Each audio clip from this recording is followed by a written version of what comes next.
नमस्कार दोस्तों, आज की कहानी का नाम है सबसे अच्छा कौन। आपके जैसे मेरे जैसे जो आम लोग होते हैं वो हमेशा अच्छे और ज्यादा के चक्कर में अपने आज को भूल जाते हैं। आज की मजेदार कहानी आपको सिखाएगी कि अपने प्रेजेंट का, वर्तमान का, आज का कितना महत्व होता है। कहानी की शुरुआत होती है एक राजा से जो अपने मंत्रियों से 3 अजीब से सवाल पूछता है। सबसे पहला सवाल उसका होता है कि सबसे अच्छा दोस्त कौन सा होता है। दूसरा सवाल पूछता है कि सबसे अच्छा समय कौन सा होता है और तीसरा सवाल पूछता है कि सबसे अच्छा काम कौन सा होता है। तो सारे मंत्री अपने अपने जवाब रखते हैं। तो कुछ मंत्रियों का कहना होता है कि सबसे अच्छा समय और सबसे अच्छा काम केवल ज्योतिष्य बता सकता है।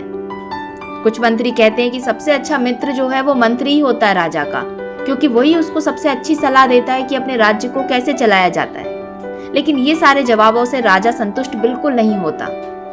फिर राजा आदेश देता है कि जितने भी राज्य के विद्वान हैं उन सबको बुलाया जाए। उन सभी से यही प्रश्न फिर से करता है राजा।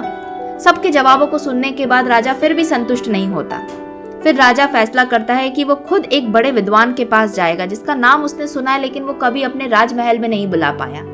राजा उस विद्वान से मिलने जाता है, उस संत से मिलने जाता है। राजा जैसे ही उस संत के आश्रम में पहुंचता है लेकिन उस आश्रम में उसको वो संत कहीं दिखाई नहीं देता। फिर वो आसपास के लोगों से पूछता है कि इस आश्रम में जो विद्वान रहते हैं वो कहाँ पर हैं।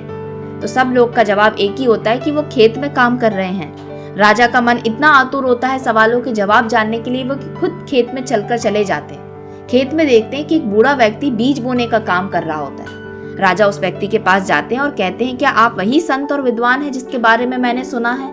वो कहते हैं हाँ। राजा बोलता है कि मैं आपके सामने 3 प्रश्न लेके आया हूँ, क्या आप उसका उत्तर मुझे देंगे? वो बूढ़ा व्यक्ति, वो संत कहता है, मैं तुम्हारे प्रश्नों के सारे उत्तर दूंगा, लेकिन पहले मैं जो काम कर रहा हूँ वो मैं काम पूरा करूंगा। अगर तुम्हारी इच्छा है तो मेरे काम में हाथ बटा सकते हो। तो राजा कहता है कि ठीक है, क्या काम करना है? वो संत कहता है कि मैं बीज बोने का काम कर रहा हूँ, तुम भी मेरे साथ बीज बोना शुरू कर दो। राजा उसके साथ बीज बोता रहता है। शाम हो जाती है। काम खत्म करके अब राजा उसके सामने हाथ जोड़ के विनती करता है कि मैंने आपका बहुत सारा काम करवा दिया है, अब आप मेरे प्रश्नों के उत्तर दे दीजिए। तो संत कहते हैं, बोलिए राजा, क्या प्रश्न है आपके? तो राजा कहते हैं कि मेरा पहला प्रश्न है कि सबसे अच्छा मित्र कौन सा होता है। मेरा दूसरा प्रश्न है कि सबसे अच्छा समय कौन सा होता है और मेरा तीसरा प्रश्न है कि सबसे अच्छा काम कौन सा होता है। तो वो बूढ़ा व्यक्ति, वो बूढ़े संत कहते हैं कि इन तीनों सवालों के जवाब तो तुम्हारे पास खुद हैं। तो राजा अचंभित हो जाता है और पूछता है, कैसे? मुझे इन सवालों के जवाब नहीं पता अभी भी।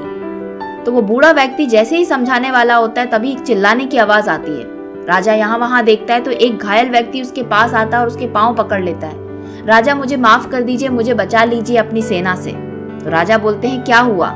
तो वो घायल व्यक्ति कहता है कि मैं आपको मारने के लिए आया था, लेकिन आपके सैनिकों ने मुझे पकड़ लिया और मुझे बहुत बुरी तरह पीटा है। अब वो मुझे मारना चाहते हैं, लेकिन मुझे माफ कर दीजिए, ऐसी गलती मैं कभी नहीं करूंगा। राजा उस व्यक्ति को माफ कर देते हैं क्योंकि उनके मन में कुछ सवाल चल रहे होते हैं, उसका जवाब उन्हें चाहिए होता है। फिर बूढ़ा व्यक्ति, वही संत, उनसे कहते हैं कि राजा, तुम्हारे सवालों के जवाब यहीं पर है।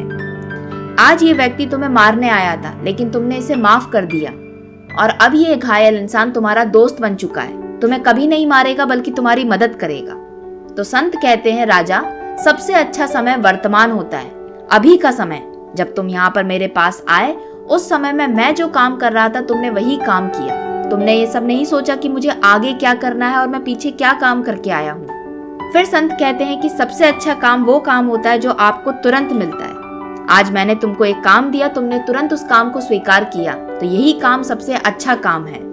और तुम्हारे तीसरे सवाल का जवाब था कि सबसे अच्छा मित्र कौन सा होता है। सबसे अच्छा मित्र वही होता है जो हमारे सामने होता है। तो राजा संत की बातों को सुनकर पूरी तरह से संतुष्ट हो गया, क्योंकि अगर वो संत की बात को नहीं मानता तो शायद वो व्यक्ति उस राजा को मार चुका होता। इसलिए राजा ने जो वर्तमान में काम था उस काम को किया, अपनी जान बचाकर अपने दुश्मन को भी दोस्त बना लिया। तो दोस्तों, आज की कहानी से हमने यही सीखा कि सबसे अच्छा समय हमारा आज का समय होता है। हमें कभी भी अपने आने वाले समय के बारे में दिन रात नहीं सोचना चाहिए, और अगर अपना बीता हुआ समय बुरा गुजरा है तो उसके बारे में सोचकर भी अपना आज के समय नहीं खराब करना चाहिए। जो भी इंसान इस दुनिया में आज के समय में जीता है, आज के लिए काम करता है, उसका कल भविष्य बहुत अच्छा होता है। आशा करती हूँ आज की कहानी आपको पसंद आई होगी। अगर पसंद आई है तो इस वीडियो को एक लाइक जरूर करें, जिससे हमें प्रोत्साहन मिलता है ऐसी और कहानियां बनाने के लिए।